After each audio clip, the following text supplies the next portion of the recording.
to go in the military, you know you just signed your butt away.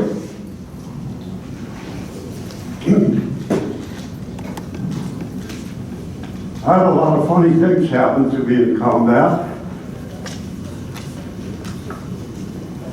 The funniest thing was getting there. And I was on a remote tour,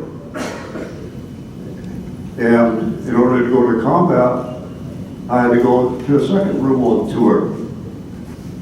You can imagine, my first wife was not a real happy camper. I got sent to Nellis for fighter weapons school, got checked out there, and I was going to Thailand. So we made this deal that if I went over to Thailand, she could come along as long as I was not flying north, over North Vietnam. Well, we went north, and then we stopped. A week later, she alleges I didn't meet her on the ramp when she came over to visit me. Oh, did I say Carol was my first wife?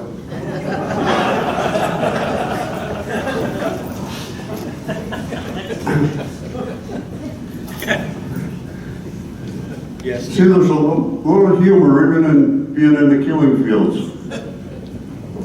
So the next day, as she was coming out to meet me, I flew a combat mission the next morning. And my boss, the DO, knew I was doing it. And he had a little talk with me about that. Like, don't be a stupid. I don't want to tell your sweet wife that you're a dumb. And so I alleged that I met her at the airplane. I met her at the ramp, but yeah, I've come to believe that she had to wait for a while for me to get there. Anyway, by the end of that day, she had signed a contract to start a school for the Air Force there at the air base. And so I'd leave the hotel in the morning to go fly combat, and she'd leave to go teach the GIs math. And she had responsible for the whole school system and everything. After I was in a standing out, you know, have check fools to see that they're doing it right even in combat.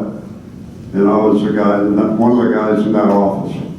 My boss liked to fly in the morning as I did.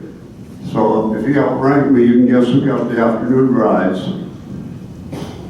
One day we took off, we went down, and there was an airborne command ship. You've probably all heard about them. You check in with them and say, you know, here's Buick, 12 Mark 82s, 600 rounds, 20 Mark Mike. And they say, oh, we got this Army group down there, and the 3 flights ahead of you have turned back because of the weather, but those guys are really hurting. It's a platoon, 25, 30 guys? Yeah, yes. Okay, we'll go with 30. How about a company? About 120. About 120. So that's pretty good odds for Americans, right?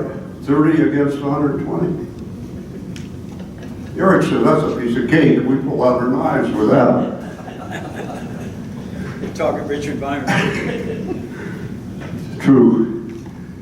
So we wandered on through, I put my wingman trail with me so we could wander through the clouds.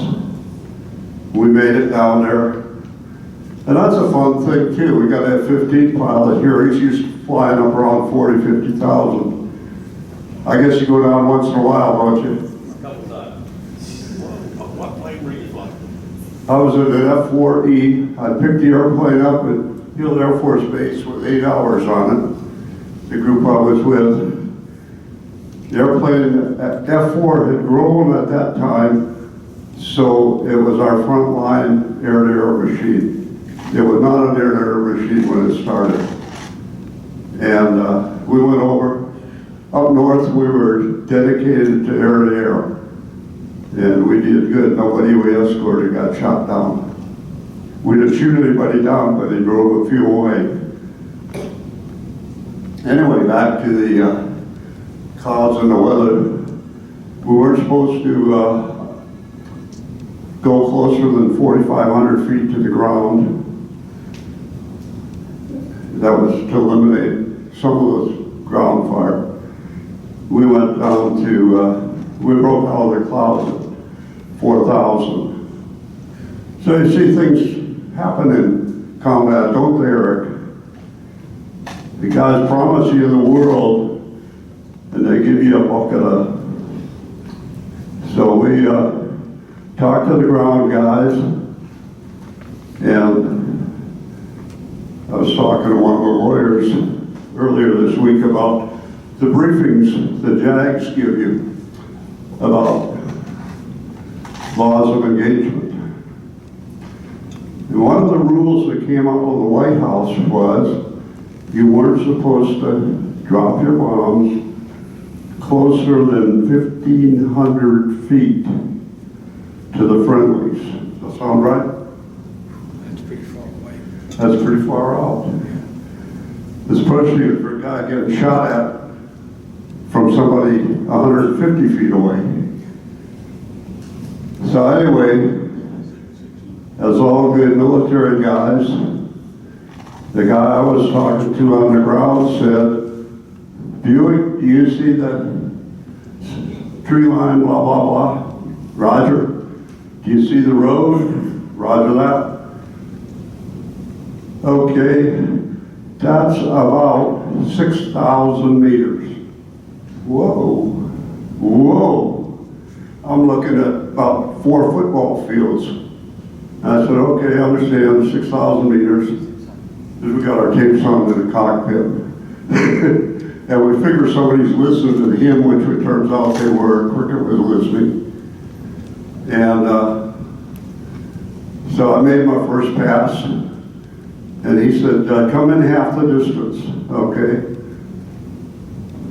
3,000. Really a lot closer. So I made my pass, put a bomb down. He said, that's great. 2, you got it, leads bomb, Raj. We walked in. He finally said, go ahead and keep bombing where you are, we're dug in. So he was saying, hit us. We did it. We pulled off. We were pretty much out of gas because we were supposed to make 3 passes. We made 12. That's a lot of gas down low. So we came off and started climbing. He's talking to us and telling us what we did. He said, we'll give you 120, but we'll give you a body count later. And he couldn't thank us enough. So he says, Buick Fleet, what is your real call sign? Anybody want to guess? My call sign was Saint. Saint. Won't tell you how I got the call sign. Anyway, we went on up and Cricket had already pulled a tanker in for us. We got gas went home. And we went back and I don't think I even told Carol anything other than I had a great mission. But as I was talking to Eric, if he'd been down there, he'd have had to go count the body parts, mess through all that mess, curl up in a wet blanket on the ground for a night. I got to go back and land, go take a shower, go out to eat, and crawl in between clean sheets. So I had it easy, but I still understood what war was about, and it's about killing, and don't ever forget it. Thank you.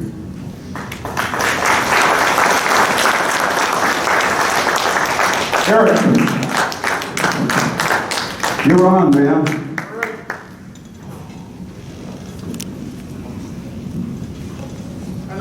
hand out this stuff. Good afternoon, everybody. Thank you for allowing me to use my real voice for a change. Sitting in the swamps as long as we have, you have to talk real quiet. Haven't been allowed to use my old parade gown voice for a long, long time. So thank you for allowing me to finally express myself. It's really hard when you're in the swamp and you got to whisper to each other's ears not to draw anyone's attention. I am Captain Jacob Clark, currently of Marion's Partisans, formerly of the 2nd Regiment, South Carolina Continental Line. Those who don't know me, I am a very extreme veteran. I had started fighting back when I was 16 years old with Rogers Rangers, served all 5 years with the Rangers. Came down here, served in the Anglo-Cherokee War, was in Middleton's Regiment as an advisor. There I served with a Captain Moultrie and a Lieutenant Marion, learned their tactics, decided I'll stay down here, started a business, and then this whole problem started. Once more, I answered the call when they needed officers for the 2nd Regiment. My men elected me. I became a captain. I predominantly was in charge of what is known as the Colonel's Company, because I really didn't have, they had other officers, and they needed me for my unique and special abilities of finding things.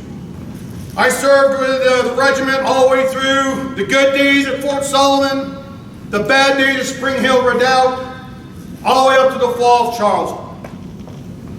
Now y'all know what happened to Marion and Charleston, correct? So those who do know me, you know I've been with him a long, long time, and I care a lot for this man. When he broke his leg, we knew we had to get him out of the city. We could see the writing on the wall that if we don't do anything soon, we're going to be trapped, along with Governor Rutledge. So that was our mission. They came up to us and said, we have a very unique mission for you. Make sure Marion gets out of the city.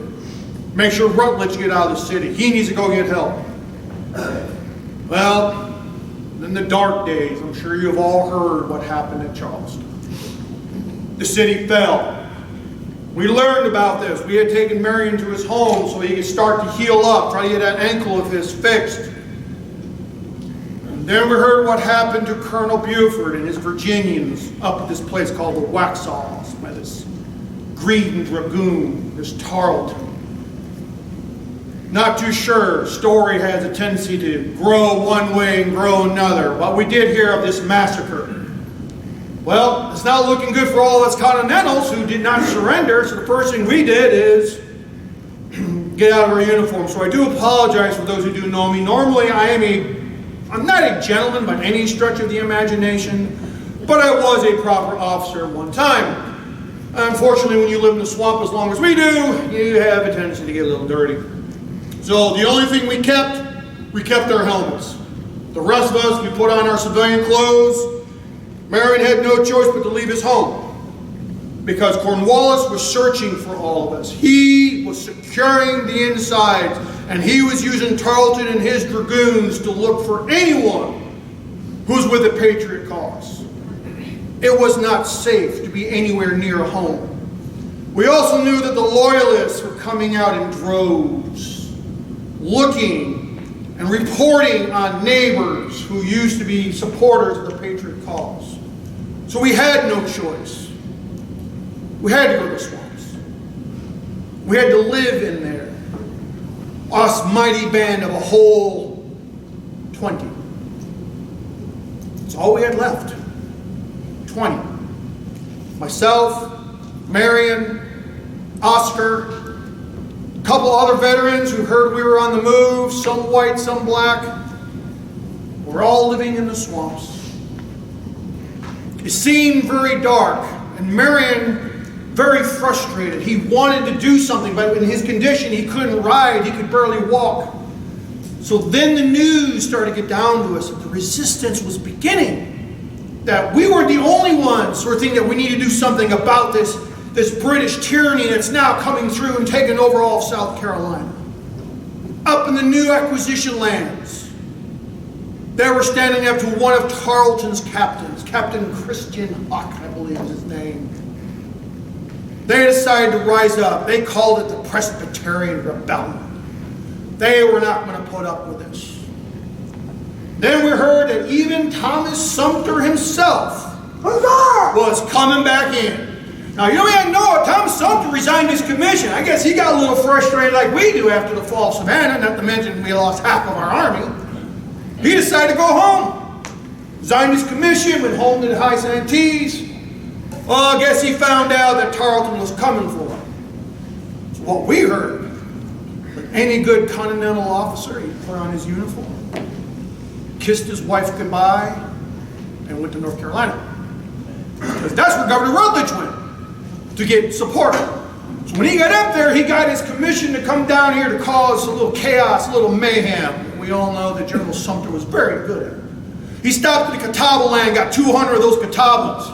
Then he got into the upcountry, and those boys elected him to be their leader. So he took the fight to the British. He did that little engagement up near Hanging Rock. Got their attention. Now Marion goes, you know what? I think I'm healthy enough. Let's go. Now, as a good Continental officer, he had to report to the commander of the Southern Department. So we heard that the new army was on its way from New Jersey. From Morristown. That's a long walk to be coming down here to South Carolina from Morristown under the command of a Baron de Kalb. But then as we're starting our ride north, we heard that the hero of Saratoga himself was taking command, General Horatio Gates. Brady Gates. Yeah, well, I heard about him later on too. So we're riding north. We get up on the border, up there on PD, and there's the Grand Army all camped out. So we get off our horses. Now you gotta imagine, again, I'm in this type of civilian clothes. You all remember have you ever heard what Marion looked like? He was wearing one of the most ugliest, coarse linen red jacket. Kind of contrary to we used to wear blue all the time. In fact, he's wearing his, and it's ugly. Oh my gosh, it was ugly. Especially living in the swamps, it's getting frayed and everything else. So, myself, Marion, as good officers, we walk in and we report to the new commander of the Southern Department, Horatio Gates. You'd think the man would appreciate a little help. Because we even volunteered to be his scouts. We know the area. We know where the army should march. We know the area that very supportive to the Patriots, where you can get supplies. And maybe shouldn't go down these other ways which are pro-loyalists. Gates kind of looked at us, kind of looked down his nose at us.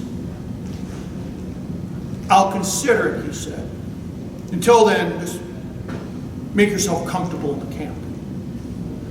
So as we waited for General Gates to make his decision, we walked around to look at this prideful, mighty new army of the Southern Department. We could see them snickering at us in their decent uniforms. I can't say they were fine. They've been on the road for a long time. And yes, we were in our civilian attire. They're snickering, laughing behind their hands at us. One thing I noticed was half of them are bent over with cramps. A good number of them are over by the latrines because they have diarrhea. What we found in their quartermaster were piles of green corn that they're making into cornmeal. Raw, unripe peaches. Raw, unripe apples. This is what he's feeding his army. And I thought we had it bad in the swamps. Gosh, at least here we had rice and some fish. It's fresh. These guys are eating green corn. We even saw officers pouring hair powder into soups to thicken it up. I wasn't too sure we should march with this army if this is the type of supplies they're going to provide us. Well, we were saved that decision. We were called in. General Gates looked at us. He goes, I have a mission for you, Marion. I want you to go to Williamsburg. Spread the word. I'm coming down to save the day. I'm coming to save the people from the barbarity and the destruction of the British Empire. I want you to burn every boat out there so the British can't escape. I thought this guy was nothing but hot air. But Merriam, being the good officer that he was, saluted, turned, followed his orders. We mounted our horses and our mighty band of 20, and right back down to South Carolina and continued on to Williamsburg. Now, as we're getting down there, we found out we're not the first ones there. John James had already gone ahead of us. Now, if you don't know the people of the Williamsburg area, they're Scotch-Irish. It don't take much to get them interested in a fight, but they're a little concerned about, well, some were supportive, some weren't. So as we're coming down, what we learned was James actually went to Georgetown to ask the British commander, what is your intention with the people? He went as a civilian, unarmed, representing the people of the Williamsburg district. That British commander stood up. My intent. He drew his sword. My intent is the unconditional surrender and substitute of everyone, and for you, sir, my plan is to hang you. And he literally drew his sword and he attacked James there in his office. So much for diplomacy. Luckily, he grabbed a chair, blocked the sword, got out of there, rode his horse back, and he told the clans, the discussions didn't go very well. 4 militia companies arrived from all the districts. So when Marion arrived, we already had about a battalion waiting for us. But here's the catch. Marion is a colonel of a Continental regiment. Doesn't exist. He has no commission in the militia. I still do. I don't know whether they honor it, and I'd much rather defer to Marion. And technically Major James outranked us. But they were all very supportive of Marion for the simple reason they had all served with us. A lot of the men from the Williamsburg district had part of the 2nd Regiment back in the early days, the Fort Sullivan days. Oh, Marion's here? Yeah. Sign us up. It was a couple days later that we got the news of Gates and the mighty defeat of the Southern Army. Now, Marion only told us officers. He did not want to tell the men that Gates just got clobbered and the army is dispersed again, because he's afraid the men would disperse. After a while, we had no choice. We had to tell the men, it's up to us now. We have no army. But through our information network, we found out that the British were moving the prisoners of Camden down the road to Charleston. So Marion decided to do something about it. We heard that they're coming towards Nelson's Ferry and the Great Savannah, that we'll try to intercept them. There's not a lot of members of the 63rd, there's more, there's 150 prisoners, maybe a couple guards, easy target. So we got on our horses, we waited till it was dark, we made our approach. One time the British sentry happened to be awake when we came by. He fires off his warning musket. Now we have no choice. And we go, we're charging it. At least the British were nice enough to have their muskets all stacked up in front for us. So as they're tumbling out of the house, we're smashing into them real quick, down and dirty fight. 22 dead or captured members of the 63rd and 2 Loyalist guides. Out of that whole fight, only 1 prisoner was injured from Maryland. We rescued 150 Continentals. Half are from Delaware, half is from Maryland. You think they were happy? Nope. 80 of them go, is it okay we keep walking to Charleston? They really want to keep marching and surrender to the British in Charleston because, well, all right, we weren't parade ground ready. We gave them a chance, but they said, no, we'd much rather go to Charleston. Have a nice trip. Go that way. We took the prisoners. We took what survivors we had. We made our way to Snow Island, and by the time we got there, 3. The rest had deserted. We only had 3 Continental survivors. All right, so much for that one. A couple days later, we actually captured 2 cannons. So I look at Murray and I said, what are we going to do with these? What are we going to do with cannon? So we built a redoubt right there at Ports Ferry. And I asked Marion, I thought our idea was to keep moving. Don't sit down at one point. That's going to draw the British. Exactly. We're going to build this redoubt so that 1, the locals know that they are being protected. 2, we're letting the loyalists know, yeah, behave yourself. And 3, we do want the British to come out. Let's see if we can lure them into a trap. Oh, they came out. They weren't very happy with the fact that we got away with intercepting one of those prisoner columns. They send in Major James Weems. That's what we heard.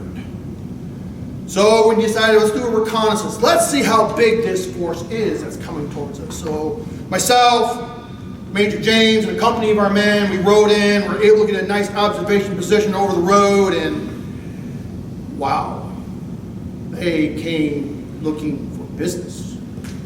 200 members that we could count of the 63rd Regiment alone, 100 members of the South Carolina Rangers, North Carolina Volunteers, and the Royal North Carolina. Yep, we're outnumbered. So we decided to welcome the good old-fashioned South Carolina way. We waited for that whole column to go by, and we ambushed the rear. Now, I hate to say, they actually fought pretty good. We did capture 30 of them, but in the process, we had 10 killed, 15 wounded, and 10 missing. So we kind of broke even. But we also let them know that, yeah, you're not going to just walk in here and take over. But we also knew we're a little bit outnumbered, and then we found out 400 more from Georgetown reinforced that column. It's 600 to our 50 or so. So we decided it might be best to go take a break, and we headed up to North Carolina. So we packed up all our horses, we got on, we rode up, and we tried to drag these 2 cannon behind us. Definitely, you don't move fast dragging 2 cannon behind you. So we got as far as the PD said, that's it, enough. We sank them.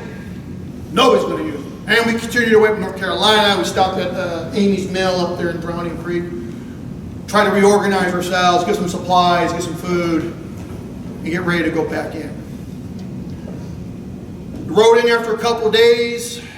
We started to head back in. We found out that the British were sending Major Micaiah Gainey to get us. You guys ever heard of him? We did. He was a member of our regiment, of all things. I remember McCaney. What a sniveling little, he wasn't what you call a good soldier. He got in trouble a few times. I guess he felt that was an insult to him. So when the army surrendered in Charleston, he was one of the first ones to take the king's shilling to come after us. And he found out that he's bringing a large force. We only had about, again, 50 men. He's bringing about 100 or so. So Marion, being the good tactician that he is, he thought about, okay, I'm outnumbered. What should I do? Attack. We mounted our horses. Now, you understand, when we start looking at us and how we operate, we're not like a normal professional army. We talk about tactics and all this stuff, but the biggest thing is professionals talk about logistics. That was our toughest thing, because we were all armed with every type of weapon that we could find. Brown Bess muskets, Charlievilles, fowling pieces, carbines, and even homemade swords made out of wood saws. Because we didn't have a lot of powder. I much rather trusted my tomahawk than my sword. I wasn't trained to do sword fighting. Did I ride a horse? Yes. Was I cavalry? No. I am not a cavalryman by any stretch of the imagination. What I am is mounted infantry. I got a horse that will get me to where I need to go. I'm going to get off and use my rifle. That's what a good number of us were. We're mounted infantry. We're not cavalrymen. Yeah, I can sit there and swing away. I'm not really trained now. I'm afraid I'm going to fall off the horse. Well, that's what we're having to work with. So as we're coming in, we knew that we're in civilian clothes, so we made sure that we put white markings in our helmets and our hats to know that we're the good guys. Make sure we can identify ourselves. So we found out where Gainey's cavalry was at, near a loyalist town on the little PD. So we come up, riding as hard as we could, and we caught him in the side. Hit him hard, and know who got him out of there the fastest? Gainey. Boy, that guy rode out of there real fast. They all ran. So here we go. We're chasing after him. Who gets way out in front? James. Bang, way out there. We're trying to tell him, kind of like, wait, we're coming. He actually corners like 8 of them in a bush all by himself. And he goes, boys, we're over here. Come get them. And that scared them enough. They ran away. But now we learn where the infantry was. They're only like 10 miles coming down the road fast. So we formed ourselves, got our horses, rode up. We're going to do the old hit and run tactic. We get up there, we displayed ourselves. The infantry saw us, they deployed in the line, they fired a volley. We turned around and we took off. And sure enough, they got caught up in the moment. Here they come, right behind us, running as fast as they can. We just made sure we got a little bit ahead of them. Turned around. U-shaped ambush. Sure enough, they blundered right into it. So once more, we drew our swords, drew our weapons. We come riding in, and we started hacking and slacking. We started blasting away, because you got to realize, the best weapon that Marion loved was goose shot coming out of a fountain piece. It shreds a man at close range and really knocks him out of the saddle. So that's what we hit him with. We hit him hard. And they all dispersed and they ran away. Well, the word must have got out, because we may have went in with 50 men. We went back to North Carolina with 110. 60 more volunteers joined our cause that day. Now, Marion always leaves us behind to make sure we gather information while he's up in North Carolina rearming. Well, as you imagine now, the British are getting really upset. So they send in Major Weems once again, who decides to make everyone pay. And that's what we heard. So as we're scouting, trying to figure out what's he going to do, myself, Witherspoon, 2 other guys, we came across this loyalist camp, deep in the swamp. Obviously, they never read the book that Rogers and I read and made called Rogers' Rules of Ranging. They were all asleep. All 7 of them were asleep. So we quietly walked in. We took all their muskets and we moved them off to the side. And then we all said, okay, you ready? Yeah. Wake up! They woke up and realized they're now prisoners. So then we waited to see what this Weems was going to do. He burned 50 plantations. 15-mile swath of nothing but destruction. It wasn't that he just burned the plantations. He destroyed the looms so the people couldn't make clothes. He shot all the cattle so they couldn't get food or milk. This guy even bayoneted the sheep. I mean, come on. How much more are you going to do to the people if you bayonet the sheep, too? Now, that got Marion's interest real fast. He decided he'd do something about it. He got the word what Weems was doing. It was daylight when he started his ride. He rode 45 miles and crossed 3 rivers in one night. Almost gives Gates a run for his money how fast you can cover land in one day. The only one that was more impressive than that was Captain Logan. Now, Logan also heard that Weems was doing all this stuff and Marion was on the warpath. He rode 80 miles to meet us. So we're now on the hunt for Weems. That was our purpose. We are going to find Weems. Well, we didn't find him the first night. But we did find Colonel Ball. He was up at Dollar Tavern off that Black Mingo swamp. All right? We'll get him first. So in the dark, About a mile away, we're making our approach. We're coming across a wooden bridge. You ever realize how far sound can travel on a night? We did, because they heard us coming a mile away. Here's that warning shot. So he said, we're mostly infantry, so we're right, shot's gone, we gotta go. So the men ride up, dismount, they start their approach against the tavern 300 yards away, while the rest of us are trying to come around him in the flank. Now you would think, he is in a tavern. Let's fight from the tavern. No! He decides to meet us on the field. So out comes Colonel Ball, lines his men up in line. Our guys are charging forward. Now we'll give him credit. He waited till the men got within 30 yards and he let them have it. One really good thought. And it was good. We lost 3 officers. Bunch of men got wounded. Now they're unloaded. We hit them from the rear. At that point, Ball had no choice. He had to take off running into the swamp with his men right behind. We cleared the tavern. We found their supplies, their muskets, their food, their powder, their shot, and Ball's own personal horse. Marion took that one, and nice thoroughbred, nice horse. He named it Ball. Okay, not original, but all right, he named it Ball. We still had it in for Weems, so we kept looking for him. Well, we didn't find him either, but we did find out where Colonel Tynes was. He was over, well, some people call it Cheercoat, some people call it Tarcoat. It's going to get a new name after we get done with it. On the Black River was his camp. To make sure that he's in the right place, we send in 2 boys, because that won't draw any attention if we send in 2 young lads. There they were in a triangle. For men who also, they must not have read Roger's Rules of Ranging either. It wasn't a secure camp. They're all around, 3 big bonfires, sleeping, muskets just leaning up against trees, and in the middle, the officers are playing cards. I guess we have to teach them some ways of fighting a war. So we waited until the sun went down. We broke ourselves up into 3 columns. Marion had the center, I had the right, James had the left. We waited till about midnight. Marion draws his pistol, cocks it back. 1 shot, and in we come charging, howling like maniacs in Cherokee.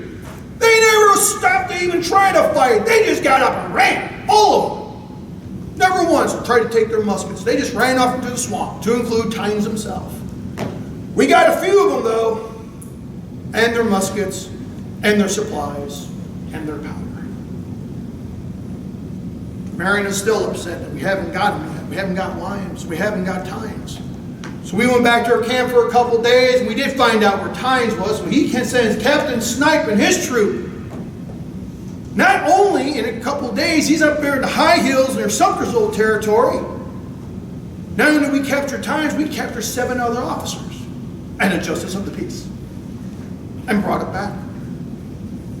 This is not sitting while the British are losing their minds. How can we get away with this? Especially Colonel Turnbull, who's in charge of the new region. He's like, all right. He decided to play his ace. He calls in